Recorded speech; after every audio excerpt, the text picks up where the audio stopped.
So when you talk about supply chains in agriculture and sustainable supply chains, are you talking about it strictly from an environmental impact of sustainability of the supply chain, or the steady, sustainable, reliable supply chain of agriculture? Right, like right now we see Russia pulling out of the wheat deal, I believe, with Ukraine, and now Ukraine's trying to figure out how to get that wheat out. And obviously, there's a bunch of countries, particularly in Africa, that are going, "Where are we going to get our wheat?"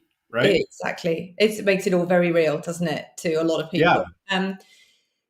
So I talk about supply chains, and actually, I often will talk about value chains, and that's even more or less understood and defined in many different ways by other people. But what we mean by it is right from the farmer and the field and the farmer, right through any processing activities, right through any branding, packaging, logistics, any distribution activities, right through to retail and into the final hands of consumer, if it's a consumer product, or through manufacturers, Right. if not, and then ultimately to consumers. So really end to end.